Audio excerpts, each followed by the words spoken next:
Tonight we're going to talk about reincarnations, about Gilgulei Neshamot.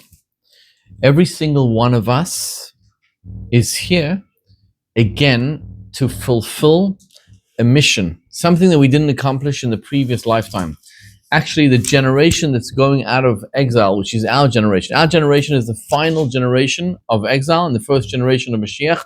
We are going to witness the coming of Mashiach. We're going to go into Eretz Israel. None of us are going to die. We are actually a reincarnation of the Dor Hamidbar, the generation of the desert. That means Moses' generation, the one in the desert, we are reincarnation. So I want to take some characters of the Megillah, of Megillat Esther, tell you who they were in their former lifetime, tell you how they were brought about into a tikkun, and it's actually pretty fascinating. So let's start off with a Megillah. A woman by the name of Vashti. Who was Vashti? Vashti, as we all know, was the wife of Ahashverosh. So we all know the story, right? Ahashverosh made a party. He made a party for 180 days, and it was in the days of Ahashverosh. He makes a party for 180 days. That means you drinking, right? We're drinking wine now. You're drinking for 180 days. Everybody's drinking. In the middle of the party, he decides he wants to see Vashti. He had a conversation with some of the people around there, and they were talking about who's the most beautiful woman. And these guys were saying, well, the Persians are beautiful. These guys were saying, no, the Syrians are beautiful. And he says, there's no more beautiful woman than my wife. My wife is the most beautiful creature on earth.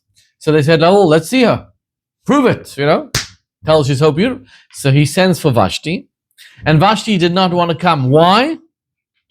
Because Vashti grew a tail. That's what it says in the Medrash. She grew a tail. Because another opinion, she had some pimples on. Maybe she had pimples and a tail. But she grew a tail, and she did not want to come in front of her husband, and she defied him. And Ahashverosh had her killed. It was almost like he was daring him, because as I mentioned last week, Ahashverosh was Mr. Nobody. He came from nothing. He was a stable boy. He took care of his father-in-law's horses. He was a nobody, and his wife Vashti was the daughter of the king. She saw Ahashverosh. So when Ahashverosh told her, come in front of me and show your beauty, she said, I'm the queen, you're nothing, you're Mr. Nobody. So he had to show her, I am the king. Let's look at the story in the Medrash. Amr Rabbi Seinu, our rabbi said, Maise Hoya Israel Echad. There was a story about one Jew. Shayalo para achat, he had a cow. Choreshet, it was for plowing, right? It was for working. Nismata yodoi, at one point his fortune collapsed. Umochro loy legoy echad, and he sold the cow to a non-Jew. You ever heard of the story, anybody? Came and shalakcha goy v'chorsha ima, sheishes yomim. The goy, the non-Jew, bought the cow, and he worked the cow, plowed it for 6 days. On Shabbos, he took the cow out, and the cow refused to budge. The cow refused to work on the Shabbat. It was a religious cow. So he went and he whacked it and he hit it. Work! And the cow refused to budge. Kevin Shiralkin, since he saw that this cow refused to work every seventh day, he went to the original owner and the seller, and he said, there's something called in Judaism, mekachtos. Mekachtos means if I sell you a defected item. So the sale can go back to its original owner, right? If I sell you a building, if I sell you a car, and I write in the contract that the car, to the best of my knowledge, has no liens, has no this, has no that, and it turns out that it does, you can take it back. Mekachtos it's called. So the guy goes to the Jew, he says, he sold me a defective cow, it doesn't work in Shabbat. Botol parascha. I'm hitting it and it doesn't move. Oisa Yisrael, that Jew, Haven, he understood. Loimar bishvil Shabbos, he understood that the cow's not working because it used to work for me, and I never worked it on Shabbos. It was used to not working on Shabbat. Amalek, so the Jew said to the guy, "Boy, vani ma'amidov, come, let me fix the situation for you." Kavan Sheba, the Jew came to the cow. Ve'omar lo be'ozno, and he whispered into the ear of the cow. Para, para, cow, cow.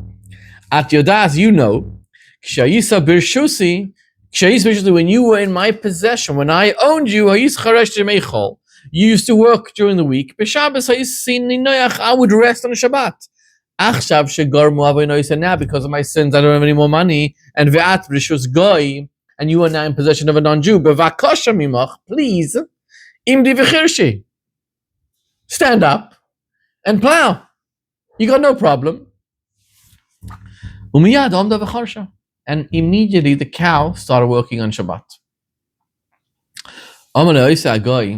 So that non-Jew said, I'm asking you, tell Parascha, take your cow. The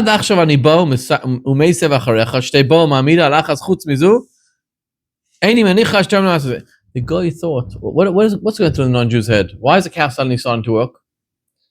This guy is some sort of sourcecraft magician, some sort of voodoo magic he puts into the cow. I don't want to get involved with such things. Take your cow, take your magic out. So the Jew was forced to tell him the truth. What are you telling him? So he said, I didn't do any magic, I didn't do any voodoo, any witchcraft. So he told him the truth. He said that I told the cow, you don't have to keep Shabbat anymore. That's what I told the cow. Miyad nisyare hagoy. So the goy, the non-Jew, became very afraid. Uma im para. Kal v'chomer. You know what? If a cow she'ein lo sicha v'lo das, doesn't have knowledge, doesn't have brain power like a human being, cannot speak like a human being, but he kira as boira, recognize its creator, recognize that there's a God in the universe. Va'ani sheyotzrani yotzri b'dmusoi. That I was created by Hashem, by somebody. V'nosam bidas, and I have brains.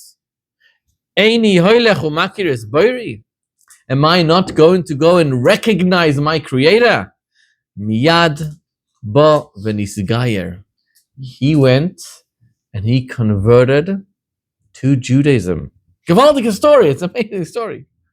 V'lomad, not just he converted, he learned Torah. V'zacha l'Torah. V'yikorim shmo, he became a rabbi, he became known as Yochanan ben Tarta. Rabbi Yochanan ben Tarta means the son of a cow. They called him Yochanan Cow, basically. That was his name. Until today, there are certain halachot that are brought down in this guy's name, Rabbi Yochanan ben Tarta.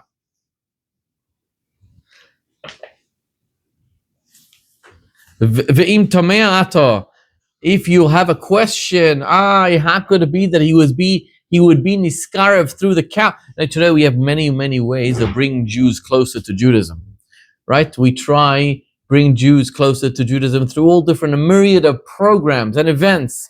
Here you have a cow that made somebody a Baal Tshuva. You have a cow that made somebody into a convert. Can you imagine? It's the first cow in history that converted somebody. So it says the Gemara, if you have a question, maybe how would a cow make you frum, basically? How would a cow make you Jewish? So he says there's something called the red heifer in history. The red heifer, there's only been 9 of them throughout the Torah. It's one of the holiest items, and it makes a tmemeh, somebody who's came in contact with an impure body. The cow makes you pure again. So don't have such a question. How could a cow make somebody religious? This is a very, very strange story. What's going on? Who is Rabbi Yochanan ben Tarta? How does the Gemara bring it down? Right? Fascinating so far.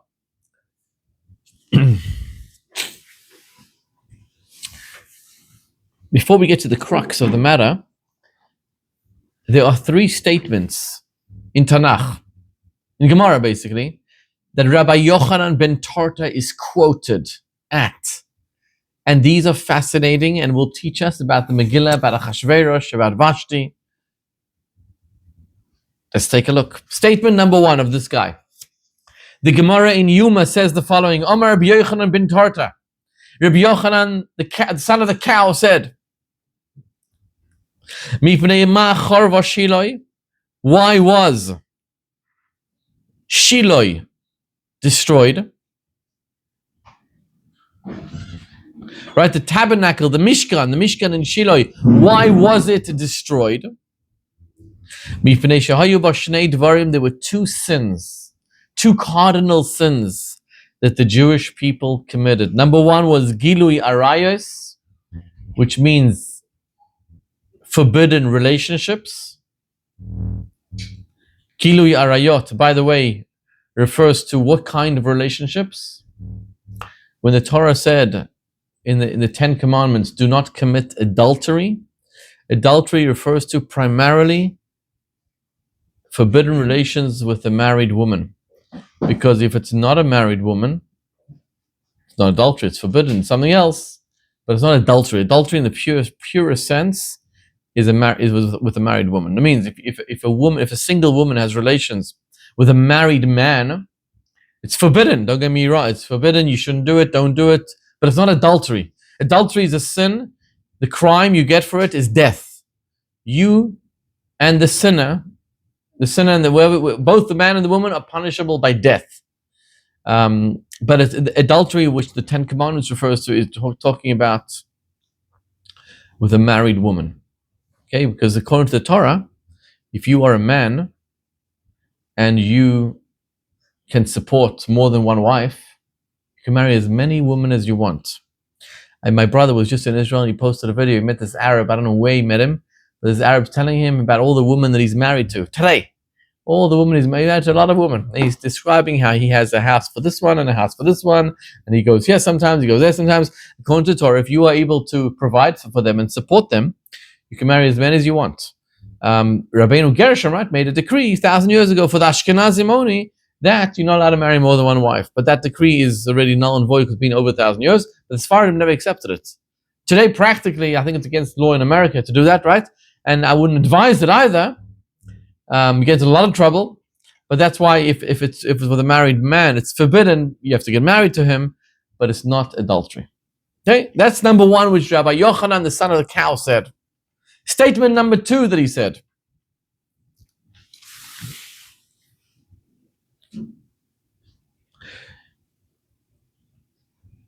Amar Rabbanon, our rabbis taught, a person should basically prepare in advance. Before you give a Torah class, before you get up to speak, you should prepare.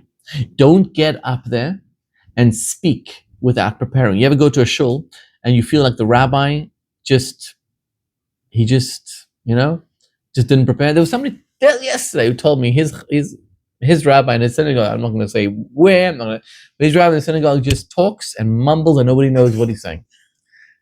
And everybody likes going to the shul because it's good kiddush and looks well and it's good chazan, but the rabbi, when he talks every single week, nobody has a clue what he's talking about. So the Gemara says, a person should prepare. When you go up in front of the community and respect them and prepare. No, you should prepare. And it says like this. Rabbi Yochanan ben Turta, Pam Ochas Bali Rabbi Akiva. Rabbi Yochanan, the son of the cow, one time he came in front of Rabbi Akiva. So Rabbi Akiva said to him, go and read from the Torah. Amar Lahem, Rabbi Yochanan ben Turta said, Lo yavarti ala parsha, I didn't prepare. V'shibchu chachamim, and the rabbis praised him. Because you don't get up there and give a class on something you did not prepare. Come have a seat, Yoni. Sit down. Okay, so the second thing Rabbi Yochanan ben Turta is quoted for is for not saying something you didn't prepare for. Anybody see any connection to the Megilla yet? Very hard to see a connection, but I'll show you very soon. Let's go to number 3. The third item Rabbi Yochanan says is as follows. Omar Rabbi Yochanan, Rabbi Hayadoresh, Dorach Kochav Miyakov, Al Tiga Kochav Ele Koizo. There was once upon a time. Come have this chair here. Grab a chair from here. Yeah, come have a seat. There was one time somebody who was proclaimed as being the Messiah. And his name was Ben Koziba. Ben Koziba was known to be the Messiah. Rabbi Akiva Kad havachami le'ladein bar koziva, hava amar haynu malka mashiach, no less than Rabbi Akiva. When he saw Bar Koziba, he proclaimed, this guy is going to be the Messiah. He ended up being a terrible disappointment, as we all know. But Rabbi Yochanan ben Tarta said to Rabbi Akiva, Yalu asovim bilchayecha v'adayin einu ba, there's going to be grass growing in your cheeks, and this guy ben Koziba will still not have come. He is not the Messiah. What is going on over here? So we learned a story about a Jew who owned a cow, and the cow, when he sold it to the non-Jew, refused to work on Shabbat, until the Jew told the cow, you may work on Shabbat because you are no longer owned by me, by the Jew, you are owned by a non-Jew. And the non-Jew was so impressed with the cow that he decided to convert to Judaism, and he became known as Rabbi Yochanan ben Tarta. And Rabbi Yochanan ben Tarta said these three statements. Statement number one is, there are two reasons why the Mishkan was destroyed. Adultery.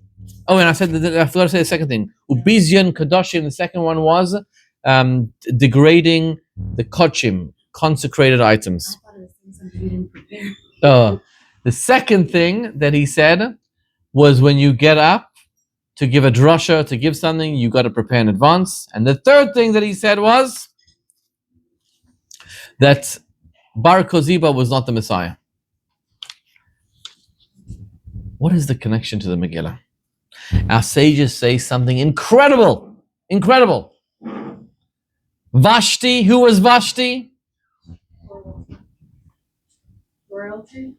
Vashti was royalty.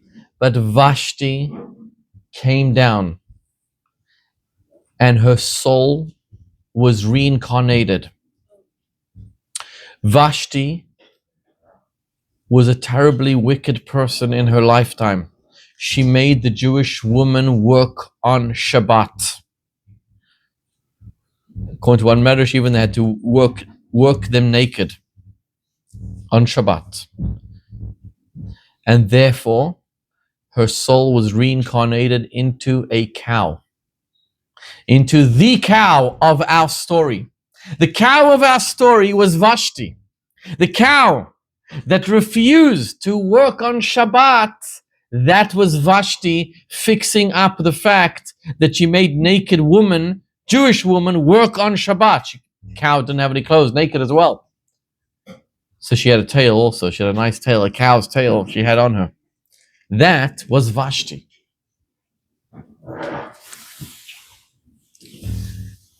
Remember the non-Jew who converted and became known as Rabbi Yochanan ben Tarta? He was who? Ahashverosh. The Megillah doesn't say what happened to Ahashverosh. It says in the beginning, and it was in the days of Ahashverosh. And in the end of the Megillah, when Ahashverosh listened to Esther to concoct the plot of Haman, it says only that the Jews made it Mishte v'Simcha, great wonderful days, and he allowed them to hang the 10 sons of Haman and to destroy all their enemies. But the Megillah doesn't say what happened to Ahashverosh afterwards. You know what happened to Ahashverosh? He came down into the body of that non-Jew, and he converted, and he became a person known as Rabbi Yochanan ben Tarta. And now we're going to look at those three statements of Rabbi Yochanan ben Tarta and see how they were fixing the mistake of Ahashverosh. Because like I said in the beginning of the class, every single one of us was reincarnated. The fact that we are here is meaning because we have to fix something that we made in a previous lifetime. And some of us have to fix it multiple times. So we didn't fix it previous lifetime. We hear 6, 7, 8, 9, 10 times already to fix our mistakes. And only when we fix our mistake will we be able to truly be liberated, to be free. The cow was Vashti.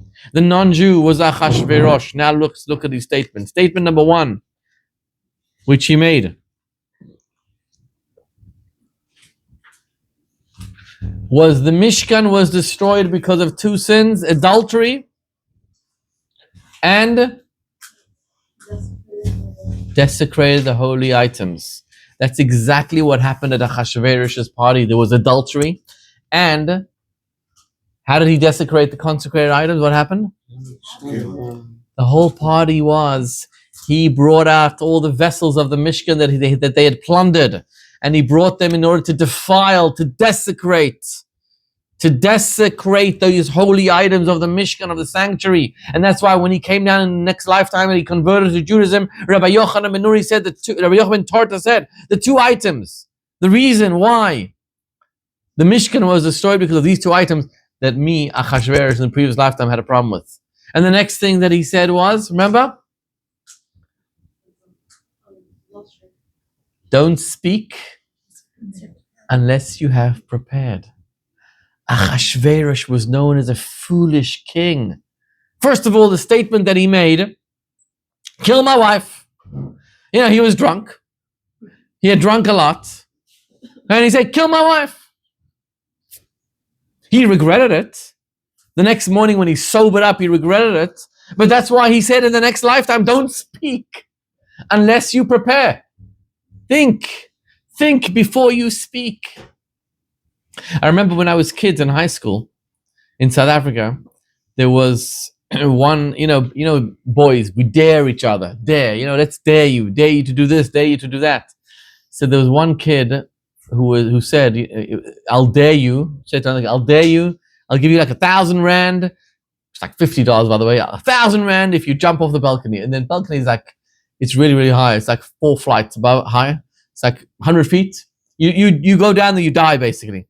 So the guy created, like the whole high school was there and they're all saying, jump, jump, jump. And this guy who daring me, I'm going to do it. So he went and he was hanging with one hand on the other side of the balcony. And I remember seeing him and oh my God, I was like terrified he's going to jump because he was hanging on with one hand. I think it was actually his left hand. He was like hanging on and he was a crazy kid. Like he would jump, 1,000 rand. Hey, if he survives, dies, he dies. I don't know. And just then the principal arrived. And the principal flipped and he gave a speech that I'll never forget. But the speech was, he started the speech like this, screaming, THINK. Think. What's going through your heads? And now, like I always remember, I always have that. I don't forget. So this is what Rabbi Yochanan ben Torta said, think. Before you speak, think. That's why, by the way, in the Megilla, when Ahashverosh issued an edict, when Haman convinced him to issue an edict that you can kill all the Jews, to the non-Jews, he said, kill all the Jews. They didn't listen to him right away because they said, Melech Shoite Huzeh, it's a foolish king. He just says things, he blurts things out. Maybe tomorrow he's going to change his mind, and then we're going to get into trouble, which, by the way, is exactly what happened. So the king was known like as a foolish king. He just speaks and he speaks and he speaks. He says things. Whatever he feels, he says. So that's why when he came down into another Gilgul Neshama, he said, think before you speak. And the third thing that he said was that Bar Koziba is not Mashiach. He had to fix up the Mashiach thing. Why did Ahashverosh make this whole feast? Vayehi b'mei Ahashverosh. He made a feast for 180 days. What were they celebrating? Very good. Because tradition had it that the Jewish people would be exiled between the first temple and the second temple for 70 years. And according to their calculation, 70 years had passed. So he said, let's make a feast. Let's take out all these items from the temple because Mashiach is not coming to redeem you. There's nobody coming to take you back to Israel. That's why he made it. They miscalculated the times, the years. And that's why he came back, and the third statement that he made in the reincarnated non-Jew converted to Judaism was, Bar Koziba, he's not Mashiach, because I got to rectify the mistake that I made previously. Got it? Now, let's take this a step further. And let's look at Haman, right? The main character in the Bible, in the Megillah. So far we got it, right? So far clear? We know who Vashti was, the cow with the tail, she had a tail. We know who Ahashverosh was, but who is Haman? And who is Esther? Let's look at this fascinating stuff. So the Megillah says like this. V'hamelech shav miginat habitan al beit hamishne hayayin v'Haman nofel. Right?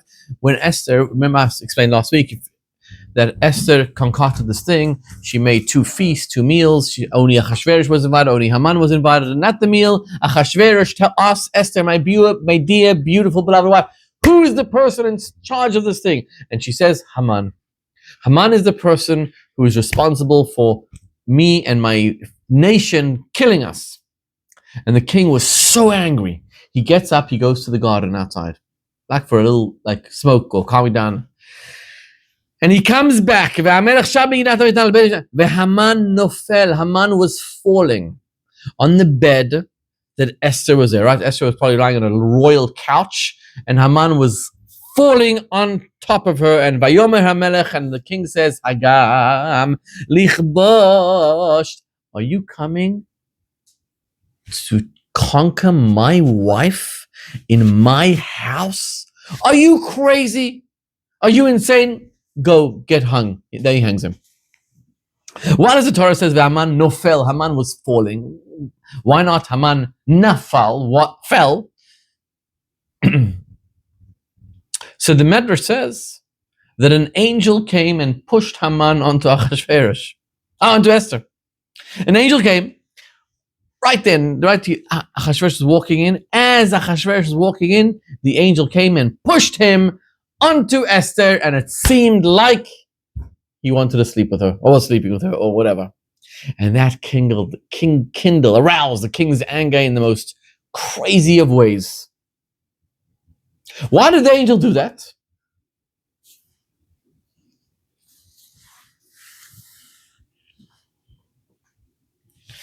So the Chidah brings one answer. Chidah says, Haman did pretty bad things in his lifetime. Well, he was a terrible guy. So he wasn't an innocent guy. So we want to nab him on something. So here's an opportunity. Let the angel push him onto Esther, and that's it. Seals his fate. That's Chidah brings a simple answer. There's another part to this. It says that Haman used to gloat. Le'ohavav, to his lovers, v'zeresh ishto, and to Zeresh, his wife. And he said the following. He said, if I would make a move on Esther, she would go for me right away.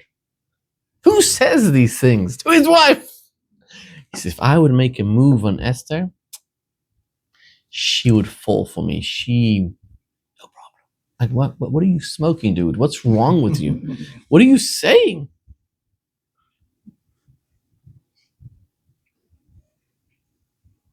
He says, basically, he says to his wife, you know what happened today? Esther made a party, and the only person in the entire universe she invited was me. Besides her husband, the only person she invited was me. So Chidah says, so he had evil thoughts about Esther, that's why the angel pushed her. But there's much more to this. There's much more to this. And to go into this and understand what's going on over here, let me tell you another story that you all know from Tanakh. And the story is the following. Do you remember that there was a king of Israel by the name of Barak? Barak was married to a woman by the name of Devorah. Devorah was one of the prophetesses in Judaism. We read the Haftarah in Parshas Beshalach, the Shira of Devorah. Devorah was the prophetess. She was greater. She was the greatest woman in that generation. Sometimes Hashem gives us female prophets. And the arch enemy of the Jewish people at that time was a man by the name of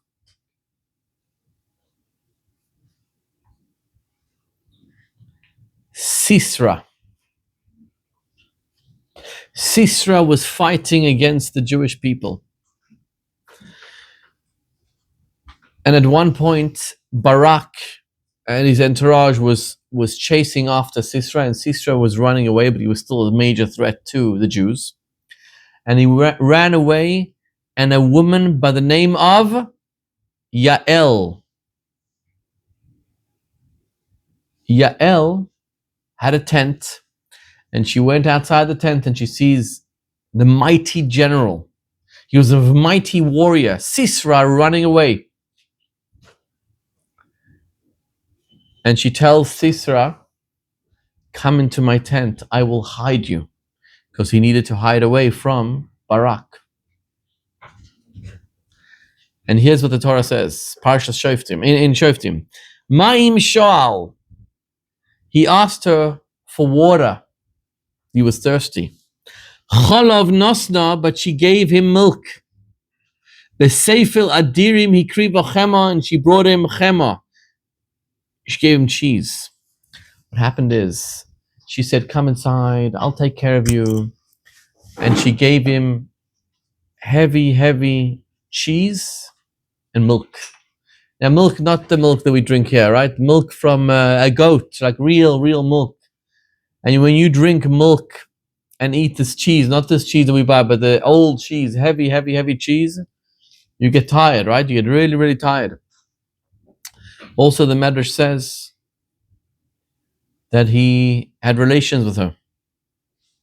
He actually had relations with her. How many times that night? 7 times. One after the other. Once and again, 7 times. That's how much of a mighty warrior he was. 7 times, and she gave him heavy milk and old cheese, old cheese to drink and to eat. And after doing all this, he was so tired, and he told her, watch the entrance, don't let anybody in here. She said, sure, of course, no problem. And he went to sleep. And after he slept, Yodo la Yosed Tishlachno, she took her hand and she reached for like this pin. Vimino la Halma Samulim, her right hand, and she went basically to his temple, and she hammered in a pin in from his temple here and went all the way out. That's us. She just like boom. How it was a pretty strong woman. It went through his brain, through his skull, through everything. Went in and out. She crushed his head, smashed and pierced his temple. And Bein Raglea Kora Nofal Shocha Ben Raglea, he lay down between her feet, and there she lay. He lay destroyed. What has this got to do with the Megillah? Because Yael came down and was reincarnated into a woman by the name of Esther. Sisera came down and was reincarnated into a man called Haman. Just like Sisera hated the Jews the first time, when he fought with the Jews the first time, he fought with the Jews and hated them again as Haman. And that is why Haman comes onto the scene and he says, if I want her, she'll lay with me, she's mine. Why did he think that? Because she had already done that. He had already been with her, he already slept with her. Yael and Sisera had already slept with each other. Why did he have evil thoughts about her? Because that's what he did already in the previous Gilgal, in the previous lifetime. And that's why the angel pushed Haman onto Esther. Nofel means not that he's been doing this for a while, because that's exactly what he's been doing for a while. That is what he had been doing. So you see how all the characters come together once again. Get it? Barak, Sisera, Yael, Esther, they are all related. They are all here trying to fix what they had done in the previous lifetime. Right? Yael had fed him milk. Now it was wine. That's why, by the way, that's why we have to drink wine. The happiness is connected with wine because the miracle happened with wine. Esther gave Haman wine and wine and wine. That's how she buried him.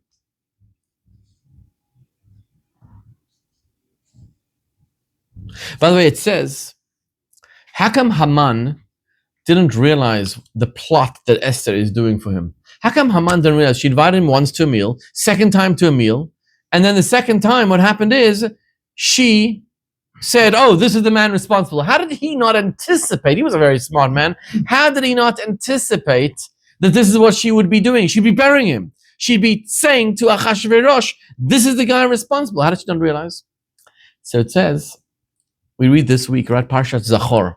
Zachor et asher asa lecha Amalek. Who is Amalek today? Who?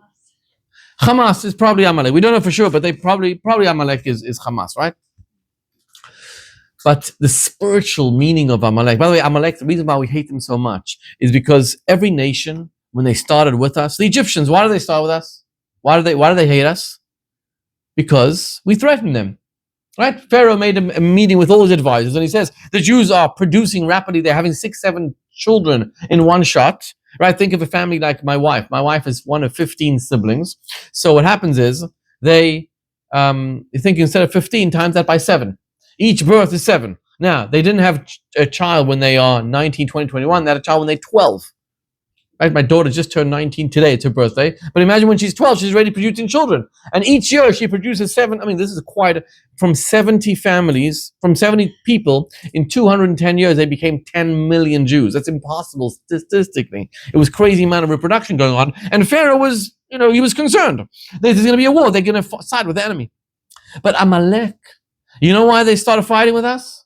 For no reason. We weren't threatening them. We weren't neighbors with them. We were nothing to do with them. It's like Iran today. We are not threatening them. They don't have a border with us. Nothing. They just hate us because they hate us. That's anti-Semitism. But Amalek today, Amalek has a numerical value of Ayin is how much? Who's gonna hold the maths? Ayin is 70. Mem is 40. Lamed is 30. Kuf is how much do they make equal? 240. The gematria of the word Safek. Samach is how much? 60. Pei is 80. And Kuf is? Which equals?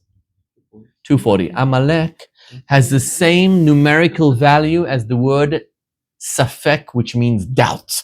The spiritual impurity of Amalek today, he casts doubt. Whenever you try get inspired, whenever you say, oh, I'm coming to a Shir Torah, I'm going to a class, Amalek comes along and says, tonight's too cold. Tonight is going to be not my crowd. Amalek casts doubt on everything. He doesn't say no. He just says, maybe tomorrow. You want to start lighting Shabbat candles Friday night, he'll tell you, start from next week. And he'll convince you why it's important to start next week. Anything good that you want to do, he will find maybe a spiritual reason to concoct to say, tomorrow, let's do it tomorrow. So you know why Haman fell for Esther? Because when the king asked her, tell me, Esther, what's bothering you? At the first feast, he asked her, what's bothering you? She said, tomorrow I'll tell you. And when Haman heard the word tomorrow from Esther, he said, she's one of us. She's Amalek. She's one of us. Because if she was a Jew, she'd tell him right now, right away. And that's how she threw off Haman off her trail, off her scent. So every single little thing in the Megillah is completely connected. Haman was Amalek. But here's what's fascinating. In Shoftim we read, Kain yoivdu kol oivecha Hashem, all your enemies will be destroyed. Because what happened at the end of the day from all these people? Take a look at this. Yeah, we read this in the Haggadah. Maaseh Rabbi Eliezer, Rabbi Yeshua, Rabbi Elazar Nazari, Rabbi Akiva. 5 rabbis. Shayu misubim b'Bnei Brak. They would go around the table in Bnei Brak. And the whole night they were discussing Yetziat Mitzrayim. They were so immersed in it until the Talmidim, the students, came and said, rabbis, it's time to daven Shachris. Here's what the Gemara says.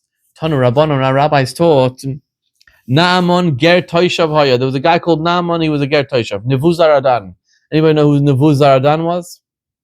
Nebuzaradan was the Eichmann of Babylonia. The king of Babylonia was Nebuchadnezzar, and his butcher was Nebuzaradan. Nebuzaradan was quoted in the Bible, in the Torah, in the Gemara. Nebuzaradan came and he killed the Pirchei Kuna, the young Kohanim. Just one story. He comes into the altar, and there was blood sizzling, sizzling, sizzling. And he asked the Jews there, "Why is this blood sizzling? Something's wrong over here." And they said to him, "It's a few cows that were slaughtered here, and therefore the blood is sizzling." And he says, "You're lying to me. And until you tell me the truth, I'm going to keep killing Jews here." So he brought thousands of children there, and he slaughtered them, and he slaughtered them. One Jew after another Jew after another Jew. He killed them, and he killed them, and he killed them. Until he brought 80,000 Pirchei Kuna, young Kohanim, and he slaughtered them. And he said, "Until you tell me the truth, I want to know." Until they told him that there was a prophet there, Zechariah, who warned them to repent. And the Jews didn't listen, and they killed him. And this is his blood, which is this sizzling. So he said, "Oh, I'm going to appease you. I'm going to appease you." So he brought all these Jews, and he killed them. He says, "No, Zechariah, I'm trying to appease you." Until he said, "Zechariah, I'm going to kill every single Jew here. When do you want all the Jews to die?" Only when he said that, the blood kind of stopped. So this guy, there's nobody more evil than Nebuzaradan. He was a butcher, says the Gemara. The Hitler, he was the Hitler. Nebuzaradan ger tzedek haya. He became a convert. He converted to Judaism. He became a Jew. Imagine Eichmann becoming imagine Sinwar, right? Sinwar is still alive, the brother. Imagine Sinwar going to Bnei Brak now and saying, "I want to convert. I want to become a Jew." That's and Sinwar is not even nearly as bad as Nebuzaradan, who slaughtered millions. Mi bnei bonav shel Sisera. Amongst the descendants of Sisera, who we just spoke about, Limdu Torah b'Yerushalayim, they taught Torah in Jerusalem. This arch enemy of the Jews, Sisera, from his children, they taught Torah in Jerusalem. Mi b'nei banav shel Sancheriv, from the children of Sancheriv, another arch enemy, another Hitler of the Jews. Limdu Torah b'Rabim, they taught Torah, they were tzaddikim. Who were they? Maninu, Shmaya v'Avtalion. If you read Ethics of Our Fathers, Shmaya and Avtalion were the leaders of the generation. They were the head rabbis, not rabbis. They were the chief rabbis. That was like the Rebbe of the Moses of the generation was Shmaya and Avtalion. They were descendants of Sancheriv. And here's the part I want to show you. Mi b'nei banav shel Haman, from the children of Haman in the Megilla. The Eichmann, the Hitler, the Sinwar, the arch enemy of the Jews. From his children, Limdu Torah bi Bnei Brak, they taught Torah in Bnei Brak. V'af mi bnei banav shel Rasha.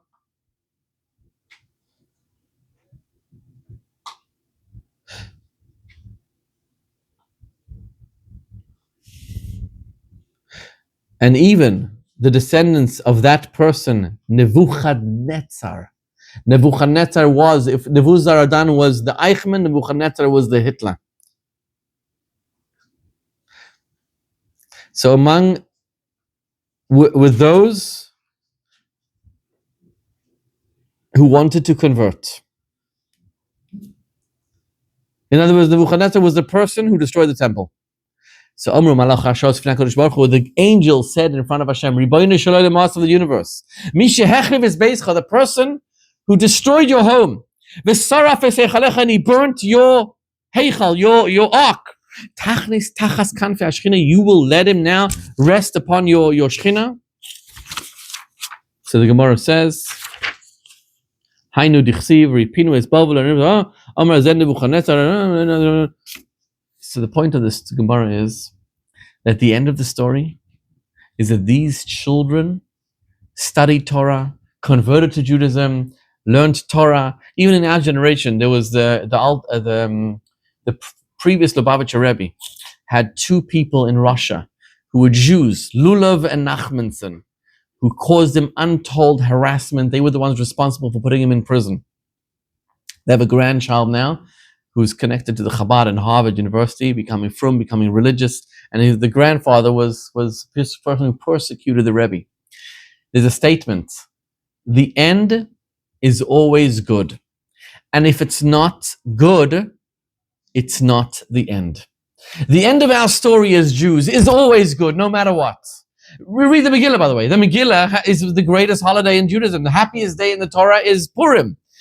But it was the greatest calamity to ever affect the Jews. Even Pharaoh couldn't dream to annihilate the Jews in one day. Mordechai's generation, Haman, wanted to kill every male, woman, and child in one day. Nothing. Nobody ever, no other arch enemy of the Jews could ever dream of it, not even Hamas today. So it was the greatest catastrophe, but it's the greatest holiday that comes out of it.